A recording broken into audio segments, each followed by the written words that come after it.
우리 쉽지 않은 세상에서 우리를 견딜 수 있게 하는 힘은 바로 확신입니다. 즉 어떤 확신도 없이 희미하게 살아가는 사람들은 사실 작은 두통 하나도 이겨낼 수가 없습니다. 그런데 우리가 분별해야 될 것은 세상 사람들은 자기의 확신을 가지고 삶을 살아가고 있지만 우리 예수 믿는 사람들은 자기의 확신으로 세상을 살아가는 사람들이 아니라 구원의 확신으로 세상을 살아가는 사람들입니다. 즉 모든 의심과 두려움과 시험이 우리 가운데 몰려온다 할지라도 구원의 확신을 가지고 살아가는 사람들은 끝까지 견디며 최후 승리를 쟁취할 수가 있습니다. 오늘 본문의 주제는 구원의 확신입니다. 즉 우리가 얻은 구원이 얼마나 확실한 구원인가를 지금 사도 바울은 노래를 하고 있습니다. 바꾸고 말해서 아마도 이 구원을 흔들거나 망칠 수도 없고 하늘이 무너져도 우리는 반드시 구원을 받는다라고 지금 사도 바울은 강력하게 선포하고 있다는 겁니다. 그런데 사도 바울은요, 우리의 구원이 얼마나 확실한 구원인가를 증명하기 위해서 지금 역설적인 논법을 지금 사용하고 있는데요. 그게 뭐냐면 구원의 확신을 흔드는 세 가지의 적이 있다는 겁니다. 그래서 그 세 가지의 적을 지금 사도 바울은 복음으로 하나하나씩 반박을 하면서 여러분 이 구원의 확신을 증명하고 있다는 겁니다. 그래서 오늘은 이 구원의 확신을 흔드는 세 가지의 적을 우리가 한번 무엇이 어떤 적이 있는지를 좀 살펴보면서 건강한 구원의 확신과 건강한 구원의 감격을 회복해 나아가는 좀 그런 시간이 될 수 있기를 바랍니다. 첫 번째 구원을 흔드는 적이 뭐냐 하면 하나님의 사랑을 의심하게 하는 것이라고 성경은 말씀하고 있습니다. 오늘 본문 31절 말씀 한번 보시겠어요? 다 같이 읽읍시다. 그런즉 시작. 그런즉 이 일에 대하여 우리가 무슨 말을 하리요? 만일 하나님이 우리를 위하시면 누가 우리를 대적하리요? 하나님이 우리를 위하시면이라고 하는데 하나님이 우리를 위하시면이라고 하는 것은 하나님이 우리를 사랑하시면이라는 거예요. 그러니까 하나님이 우리를 사랑하시면 누가 우리를 감히 대적하리요? 여러분 그러므로 마귀는 우리의 구원을 흔들기 위해서 지금 쉬지 않고 하는 일이 있는데 그게 뭐냐면 하나님의 사랑을 의심하게 한다는 겁니다. 과연 하나님이 나를 끝까지 사랑해 주실까? 나는 여전히 똑바로 살지도 못하는데 하나님이 나를 끝까지 사랑해 주실까? 야, 하나님이 나를 사랑하신다면 어떻게 이럴 수 있을까? 여러분 예수를 간 믿었거나 예수를 오래 믿었거나 누구나 다 이런 회의에 빠질 수가 있는 거예요. 항상 하나님의 확실한 사랑을 우리가 노래하고 고백하고 있지만 늘 우리는 문득 야 정말 하나님이 나를 사랑하실까? 끝까지 사랑해 주실까? 라고 하는 이런 회의와 이런 의심이 우리 모든 사람들에게 든다는 겁니다. 여러분 그러나 사도 바울은 우리가 빠져나올 수 없는 완벽한 논리를 가지고 지금 하나님의 사랑을 증명하고 있는데요. 오늘 본문 32절 말씀 보세요. 자기 아들을 아끼지 아니하시고 우리 모든 사람을 위하여 내주신 이가 어찌 그 아들과 함께 모든 것을 우리에게 주시지 아니하겠느냐. 우리를 위하시는 하나님의 사랑을 지금 무엇으로 증명할 수 있다고요? 자기 아들을 아끼지 않고 우리에게 내어 주셨다는 것입니다. 이것을 보면 하나님의 사랑이 증명된다는 거예요. 완벽하게 증명된다는 겁니다. 여러분 지금 자기 아들을 내어 주셨다는 것은요 하나님께서 가장 아끼는 것을 우리에게 주셨다는 거예요. 그러니까 하나님이 가장 아끼는 것, 가장 귀하게 여기시는 것을 포기하셨는데 어떻게 우리를 향한 하나님의 사랑이 변할 수가 있냐라는 거예요. 여러분 그것을 지금 말하고 있는 겁니다. 여러분 우리는 분명히 알아야 합니다. 예수님을 십자가에 못 박은 자가 누굽니까? 로마 군인입니까? 빌라도 총독입니까? 아닙니다. 예수님을 십자가에 못 박은 분은 바로 하나님이십니다. 하나님이 예수님을 십자가에 내어놓으셨고 채찍에 맞게 하셨고 수모를 당하게 하셨고 저주의 죽음에 당하게 하신 것입니다. 하나님이 하신 것이에요. 여러분 이건 제 말이 아니라 성경의 말씀이잖아요. 이사야서 53장 10절 말씀 보세요. 여호와께서 그에게 상함을 받게 하시기를 원하사 질고를 당하게 하셨은즉. 하나님이 예수님을 상하게 하셨고 질고를 당하게 하셨다는 겁니다. 여러분 로마서 4장 25절 보세요. 예수는 우리가 범죄한 것 때문에 내 줌이 되고 하나님이 예수님을 십자가에 내어 주셨다는 것입니다. 고린도서 5장 21절 보세요. 하나님이 죄를 알지도 못하시는 이를 우리를 대신하여 죄로 삼으신 것은, 하나님이 우리 대신 예수님을 죄의 덩어리로 만드셔서 죽게 하셨다는 것입니다. 자, 그렇다면요, 논리적으로 따져볼 때 하나님의 입장에서 절대로 거부할 수 없는 사실이 하나 있습니다. 그게 뭡니까? 그것은 자기 아들을 내어주신 이가 우리에게 내어주지 못할 것이 뭐가 있냐는 거예요. 자기 아들을 내어주신 이가 어찌 그 사랑이 변하겠느냐라는 거예요. 여러분, 이거는요 삼척 동자도 다 알고 있는 이치라는 겁니다. 너무나 기본이라는 겁니다. 사랑하는 여러분, 하나님의 무궁한 사랑을 의심하지 마십시오. 그의 사랑이 영원 불변한 사랑이라고 한다면 우리의 구원도 영원 불변한 구원인 줄로 믿습니다. 그러므로 우리도 바울처럼 절대 흔들릴 수 없는 구원을 우리는 날마다 노래하고 그 구원의 확신과 감격 속에서 날마다 살아가야 할 우리의 삶이 되어야 될 줄로 믿습니다. 역성아 축복합시다. 구원의 노래를 항상 노래합시다. 구원의 확신을 항상 노래합시다. 자, 두 번째 우리의 구원을 흔드는 적은 바로 죄입니다. 구체적으로 말해서 죄책감과 두려움입니다. 이 죄책감과 두려움이 항상 우리의 구원을 흔들어 대고 있어요. 오늘 본문 33절 말씀 보십시오. 누가 능히, 시작, 누가 능히 하나님께 택하신 자들을 고발하리요 의롭다 하신 이는 하나님이시니. 누가 능히 하나님께서 택하신 자들을 고발하리요 의롭다 하신 이는 하나님이시니. 하나님이 우리를 택하셨는데 누가 우리를 향해서 죄가 있냐 없냐라고 말할 수 있냐라는 거예요. 없다는 거죠. 누가 우리 가운데 죄가 있냐 없냐라고 이런 것을 거론할 수 있냐? 없다는 겁니다. 그런데 우리는 말씀대로 살지 못하는 것에 대해서 늘 우리에게 뭐가 있다? 죄책감이 있습니다. 늘 하나님의 뜻대로 살지 못하는 우리 자신의 모습을 보면서 우리는 늘 죄책감에 짓눌려 삶을 살아갑니다. 그래서 마귀는 우리의 죄책감을 지렛대 삼아서 늘 우리를 향해 정죄하죠. 야, 네가 그러도 구원받았다고? 야, 그런 위선이 어디 있냐? 내가 너를 아는데, 네가 너를 알잖아. 그런데 네가 그렇게 구원받았다고 떠들 수 있느냐? 야, 정말 위선 대단하다. 침을 튀기며 우리를 정죄합니다. 예배할 때마다, 조금 기도하려고 나아갈 때마다, 조금 하나님을 바라보며 삶을 살아가려 하면 항상 원수마귀는 우리를 향해 이렇게 정죄하고 우리를 향해서 여러분 비난하는 것이죠. 그런데 어떻게 생각해 보면 우리가 마귀로부터 이런 정죄를 당하는 것이 훨씬 더 자연스러워 보일 수도 있는 것 같습니다. 즉, 개차반으로 살면서 나는 구원받은 사람이라고 밤낮 없이 말하는 것보다 오히려 죄책감 가운데 짓눌려 살아가는 것이 훨씬 더 담백해 보일 수 있다는 거예요. 다시 말해, 그래 내가 죄를 지었으니까 구원은 틀렸어 라고 말하는 것이 여러분 훨씬 더 상식적이고 훨씬 더 정직해 보이는 것이 될 수 있다는 겁니다. 여러분, 그런데요, 하나님의 생각은 전혀 다르다는 겁니다. 우리는 상식적으로 보면 오히려 그렇게 늘 이렇게 내가 죄인인데 뭐 내가 뭘 할 수 있나요? 나는 구원받기 힘들어. 나는 천국 갈 수 없어요. 솔직히 이렇게 말하는 거 훨씬 인간적으로 보일 수 있잖아요. 여러분, 그런데 하나님은 전혀 다르게 말씀하고 있다는 겁니다. 우리가 아무리 엉터리라도 우리의 구원을 의심해서는 안 된다는 거예요.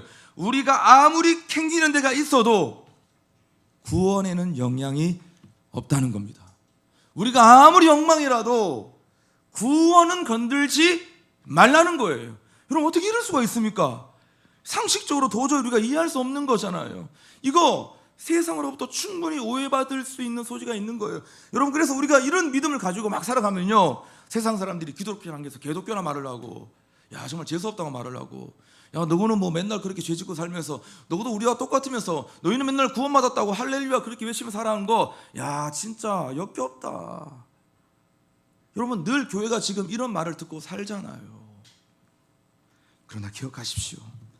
이 정도의 오해를 뛰어넘지 못할 만큼 우리에게 구원의 확신이 없다면 그는 아직 복음의 진미를 맛보지 못한 사람일 것입니다. 그래서 늘 죄책감에 끌려다니는 사람은요, 둘 중에 하나입니다. 아직 복음을 모르거나 아직 복음의 확신이 미약한 사람일 확률이 높습니다. 다시, 늘 이런 정죄감과 죄책감 가운데 끌려다니는 사람은 아직 복음을 모르거나 아니면 복음의 확신이 너무나 미약한 거예요. 대충 아는 겁니다. 그러니까 늘 질질 끌려다니는 거예요. 다시 말해서 우리는 믿음으로 용서를 받았고, 우리는 믿음으로 구원을 받았고, 우리는 믿음으로 의롭다 하심을 받았다는 것을 모른다는 거예요. 그래서 늘 죄책감에 끌려다니고 날마다 우리의 구원이 흔들리는 삶을 살아가는 것입니다. 여러분, 제가 목회를 하다 보면 그렇게 교회를 오래 다녀도 나는 아직 구원의 확신이 없어요 라고 말하는 분들이 있습니다. 이유인즉슨 내가 예수 믿는 사람들께 살지도 못하는 주제에 어떻게 구원의 확신이 있다고 말할 수가 있냐라는 겁니다. 더 나아가 개차반으로 살면서 구원이 확신이 있다고 떠드는 사람을 보면 피가 상해서 못 견디겠다라고 말을 하는 거예요. 여러분, 어떻게 생각하십니까? 인간적인 측면에서 본다면 그 사람의 말이 일리가 있습니다. 도덕과 상식의 관점으로 볼 때는 그 사람의 말이 틀린 말이 아니에요. 그러나 하나님의 말씀을 놓고 보면 그 사람의 말은 뭔가 잘못되었다는 것을 우리가 알 수 있습니다. 왜? 구원의 확신의 근거는 우리 자신에게 있는 것이 아니라 하나님에게 있는 것이기 때문입니다. 만약 우리 자신을 근거로 해서 우리가 만약에 구원의 확신을 자꾸 가지려고 한다면 여러분, 우리는 관 속에 들어가는 날까지 우리는 구원의 확신이 어려울 겁니다. 내 모습과 내 자신을 근거로 해서 내가 구원의 확신이 있냐, 내가 구원받지 못했느냐, 자꾸 이거를 논한다면요, 우리는 죽을 때까지 우리는 구원의 확신, 구원의 감격, 구원의 기쁨 이런 거 없이 우리는 평생을 허비해버리고 말 것입니다.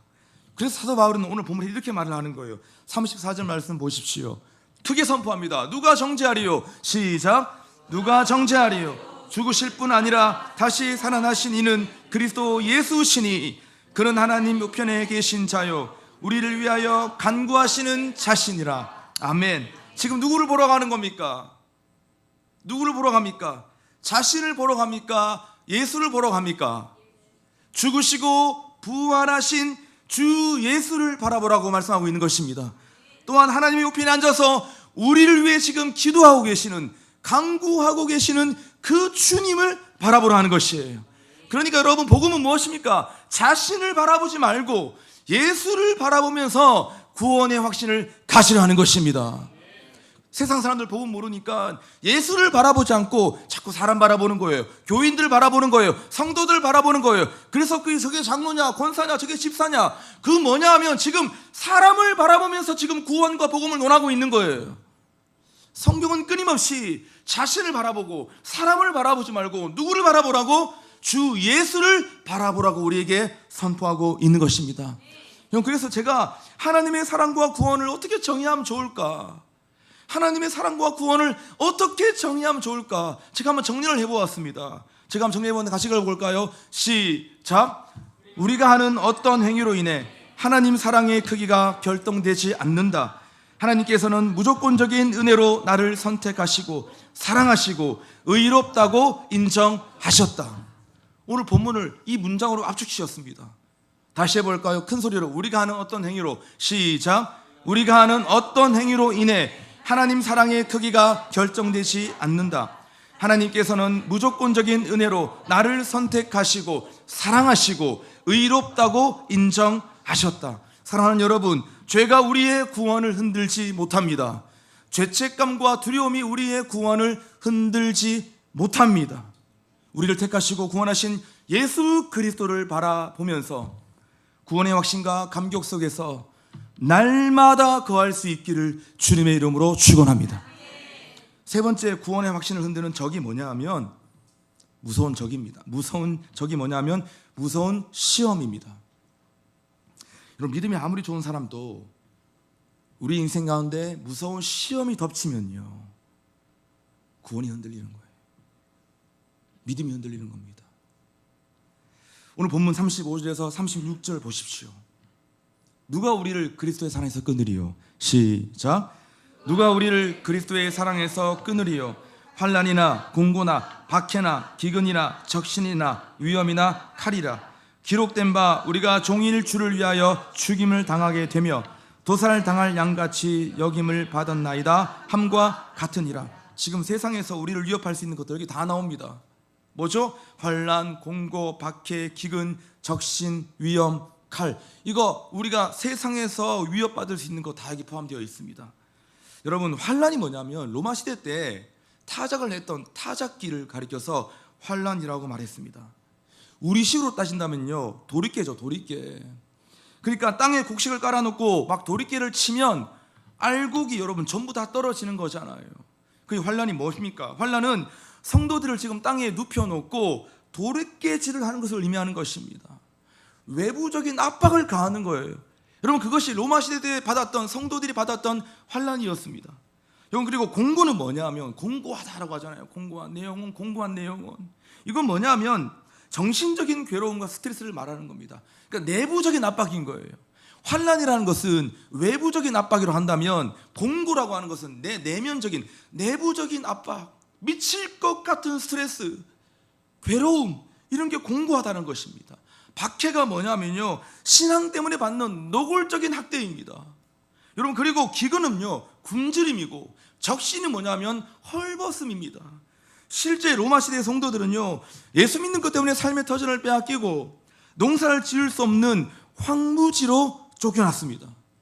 거기서 서서히 굶주림과 헐벗음으로 인해서 죽어갔던 것입니다. 이처럼 누구나 육체적으로나 정신적으로나 영적으로나 무서운 시험을 당하게 되면 어떻게 된다고요? 구원의 확신이 흔들리는 거예요. 이런 최악의 조건에서 여러분, 우리의 믿음을 끝까지 지킬 사람 과연 얼마나 되겠습니까? 우리가 이렇게 정말 막 믿음 좋은 것처럼 삶을 살아가고 있지만 여러분, 조금만 우리의 인생과 삶이 힘들고 어려워지잖아요. 낙심하고 구원의 감격이 사라지고 구원의 기쁨과 구원의 확신이 마구마구 흔들리는 것을 우리 모두가 다 보잖아요. 자기 자신을 봐도 보고 옆 사람들을 보아도 보고. 여러분, 항상 우리가 늘 이런 존재들이라는 것입니다. 그러나 사도 바울은 단호한 어조로 이렇게 외치고 있습니다. 오늘 본문 37절 보십시오. 이런 상황 속에서, 이런 무서운 시험 가운데서 사도 바울은 어떻게 외치고 있습니까? 큰 소리로 선포합니다. 그러나, 시작. 그러나 이 모든 일에 우리를 사랑하시는 이로 말미암아 우리가 넉넉히 이기느니라. 아멘. 우리의 힘으로 이긴다고 말하지 않습니다. 우리가 믿음이 좋아서 이긴다고 말하지도 않습니다. 뭐죠? 우리를 사랑하시는 예수님 때문에, 우리를 사랑하시는 이로 말미암아 우리가 넉넉히 이기느니라. 다시 말해, 바울은 아무리 핍박이 강해도 예수의 사랑보다는 강하지 못하다는 것을 알고 있었던 거예요. 지금 내 삶 속에, 우리의 삶 속에 아무리 핍박과 박해와 시험이 강해도 예수의 사랑보다는 절대로 강할 수 없다. 예수의 사랑이 세상에서 가장 강력한 것이다. 이것을 바울은 알았던 겁니다. 사랑하는 여러분, 기억하십시오. 우리가 주님을 사랑하는 마음은 미약하지만, 너무나 작지만, 주님이 우리를 사랑하는 마음은 세상 모든 것이 다 덤벼도 당할 수 없는 강력한 사랑인 것을 믿습니다. 그러므로 우리도 주님의 사랑 안에 있으면 어떤 어려움도 이기고 또 이기고 또 이기고 또 이길 수 있습니다. 이게 바로 넉넉히 이기느니라. 이기고 또 이긴다는 거예요. 넉넉히 이긴다는 거예요. 겨우 이기는 게 아니라 넉넉히 이긴다는 것입니다. 우리를 사랑하시는 이로 말미암아 모든 시험을 넉넉히 이김으로 구원의 확신 흔들리지 않고 날마다 구원의 기쁨과 감격 속에서 살아갈 수 있는 우리 모두가 될 수 있기를 바라는 것입니다. 말씀을 맺겠습니다. 여러분, 오늘 구원의 확신을 흔드는 세 가지 적을 살펴보았습니다. 첫 번째가 무엇죠? 하나님의 사랑을 의심하는 것. 하나님의 사랑이 변할까 봐 의심하지 말라는 겁니다. 자기 아들을 내어주신 하나님의 사랑은 변하지 않는다. 그리고 영원하다. 자기 아들을 내어주셨는데 그 사랑이 어떻게 변하겠습니까? 생각해 보세요. 그럼 예수가 왜 죽었습니까? 십자가 부활 다 이뤄놓으셨는데 하나님이 나를 향한 사랑 변한다? 말이 됩니까 그게? 여러분, 지금 얼마나 어떻게 살고 있는지 모르겠지만 아마 이 중에도 야 나는 구원받았다라고 말할 자격이 없어, 이런 사람이 지금 몇 명 있을 거예요. 걱정하지 마세요. 지금 지나가는 방황이에요. 저는 믿어요. 그 사람 수일 내 얼마 지나서 반드시 돌아와서 누구보다도 뜨겁게 하나님을 사랑할 사람이라고 저는 압니다. 왜? 하나님 택한 자이기 때문입니다. 구원을 흔드는 세 가지 두 번째 적이 뭡니까? 죄책함이었습니다. 우리를 정죄하는 마귀의 고발을 두려워하지 마십시오. 택하시고 의롭다 하신 이는 누구라고요? 하나님이세요. 택하시고 나를 향해서 너 의로워, 의 죄인아, 넌 죄인이었는데 내가 이제 너를 향해서 의롭다고 칭한 거야. 너 이제 의로운 자야. 하나님이 우리 가운데 그렇게 명령하셨기 때문에 우리는 더 이상 죄책감과 두려움 가운데 사로잡혀 우리의 구원의 확신이 흔들리면 안 되는 거예요. 세 번째가 뭐였죠? 무서운 시험이었습니다.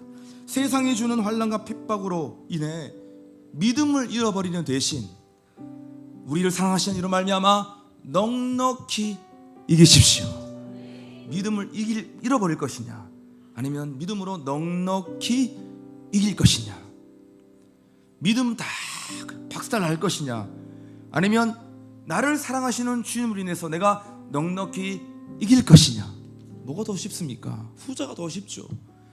나를 사랑하시는 주님으로 인해서 넉넉히 이기는 게 더 쉽죠. 어떻게 믿음을 다 잃어버리는 게 더 쉽습니까? 그렇지 않습니다. 그러므로 바울은 오늘 결론을 향해서 이렇게 노래하고 있습니다. 유명한 구절이죠. 오늘 이 본문의 말씀 결론으로 이렇게 선포하고 있습니다. 우리 크게 한번 우리도 같이 노래하고 선포해 봅시다. 내가 확신하노니, 시작. 내가 확신하노니 사망이나 생명이나 천사들이나 권세자들이나 현재일이나 장래일이나 능력이나 높음이나 기쁨이나 다른 어떤 피조물이라도 우리를 우리 주 그리스도 예수 안에 있는 하나님의 사랑에서 끊을 수 없으리라. 아멘. 할렐루야. 우리의 생존을 위협하는 그 어떤 존재도, 그 어떤 사건도, 어떤 피조물도 하나님의 사랑에서 우리를 끊을 수 없다는 것입니다. 구원에 흔들리지 말아라. 왜? 그 어떤 존재도, 그 어떤 사건도, 그 어떤 피조물도 그리스도 예수 안에 있는 하나님의 사랑에서 우리를 끊어낼 수 없기 때문에, 하나님과의 관계에서 우리를 분리시킬 수 없기 때문에 구원의 확신 흔들리지 말아라. 바울은 오늘 이렇게 정리하고 있는 것입니다. 예수 믿으면서 여전히 구원의 확신이 없는 분들, 좀 구원의 감격이 없어, 야 내가 이렇지 않았는데, 여러분 이렇게 지금 생각이 드는 분들이 있을 것입니다. 그런 분들 오늘 이 본문을 통째로 좀 외우시기를 바랍니다. 상방별로 우리 순간이들이 좀 진행해 주세요. 오늘 본문을 통째로 다 외워서 암기해서 우리 그냥 이 말씀이 술술 나올 수 있도록, 끊어도 끊을 수 없는 하나님의 사랑 안에서 구원의 확신과 기쁨을 항상 노래하며 살아가는 우리 주님 사랑의 교회 성도가 될 수 있기를 주의 이름으로 축원합니다. 옆 사람과 축복합시다. 우리는 망하기는 틀렸습니다.